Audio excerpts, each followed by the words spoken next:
Belgium has taken yet another step into a brave new world.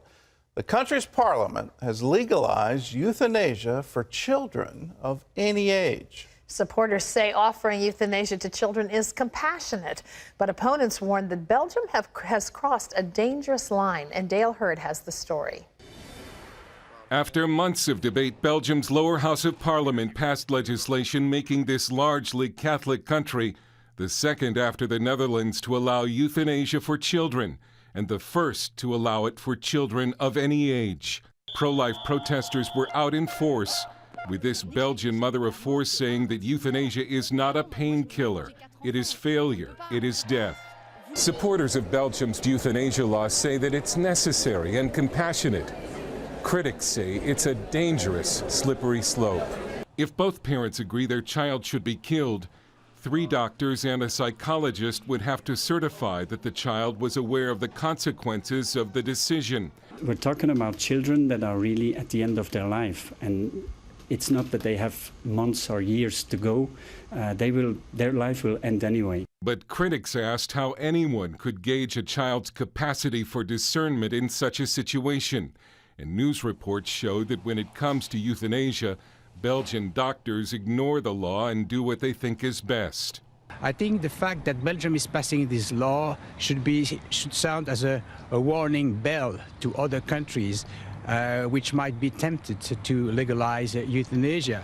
Because once the step has been made, it's very difficult to prevent all kinds of extension to take place. The Catholic Church staged a day of fasting and prayer in protest, with the Belgian Archbishop warning that we are opening a door that no one will be able to close. Dale Hurd, CBN News. Well, back here in America, there's been another major court ruling on gay marriage. John Jessup has that story from our news bureau in Washington. Gordon, a federal judge has overturned Virginia's ban on same-sex marriage. Virginians approved the measure back in 2006 with 57% of the vote.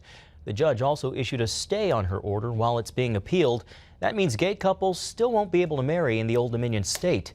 The ruling doesn't come as a surprise to traditional marriage supporters. The state's new attorney general opposed the ban. Both sides believe the case won't be settled until the Supreme Court takes it up, or one like it.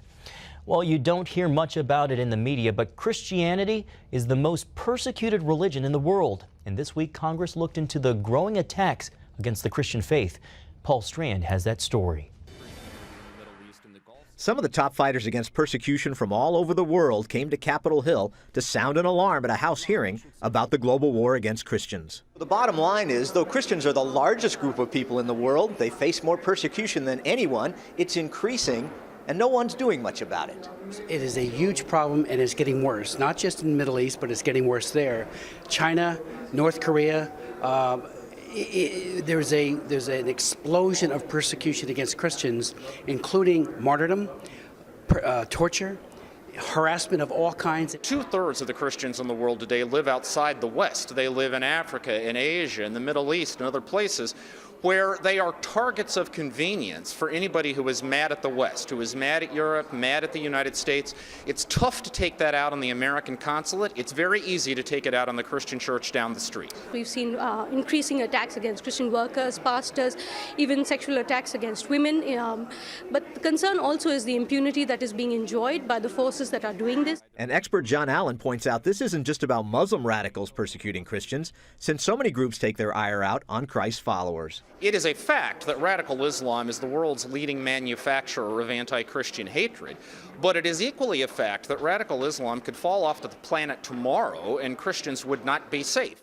Congressman Chris Smith, chairman for this hearing, pointed out Christians right now face violence, displacement, or discrimination in 110 nations of the world. Paul Strand, CBN News, Capitol Hill. Turning overseas, a powerful volcanic eruption killed 2 people in Indonesia and forced 100,000 people to evacuate from their homes. The eruption blasted ash and debris 12 miles into the air. It happened on Mount Kelut in Java, Indonesia's most populated island. The blast was heard up to 125 miles away. Local media report the 2 people who died were killed when parts of their homes collapsed on top of them. A massive ash cloud forced the closure of international airports there, leaving thousands of passengers stranded. Here at home, much of the East Coast and the South are still digging out after that major winter storm. The heavy snow, sleet, and rain has snarled road travel and grounded more than 6,500 flights nationwide. At least 21 deaths have been blamed on the treacherous weather, and more than 500,000 homes and businesses are without power. The Northeast is bracing for still more of the same today. And Operation Blessing is on the ground in Charlotte, North Carolina, helping residents dig out. Operation Blessing has been a big blessing to us. Helped us a lot because my husband has a bad back. He had surgery and he can't do anything, any kind of lifting. I just had knee surgery and I'm not supposed to be doing anything, lifting or slipping or falling or anything like that. So this was a great blessing for us today that you took the time to come out here to help us.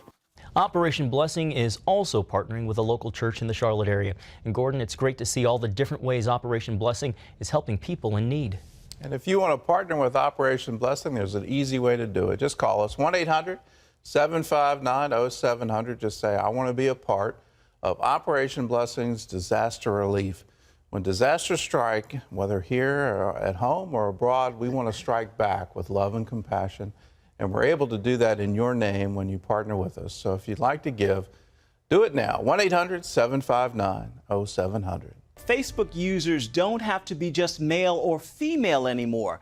Now the social media website is letting people identify themselves with words like androgynous, bigender, intersex, gender fluid, or transsexual.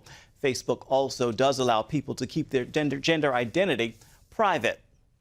Operation Blessing is helping to combat human trafficking in Costa Rica, a nation where many impoverished families fall victim to that industry as a means of survival. Operation Blessing has partnered with Love and Scissors, a ministry providing victims of sex trafficking with training in cosmetology. They offer classes on how to cut and style hair to help them obtain employment and provide for themselves. Operation Blessing is providing beauty and makeup kits to help them start their own businesses as well. Well, you can find out more about Operation Blessing by going to its website, ob.org.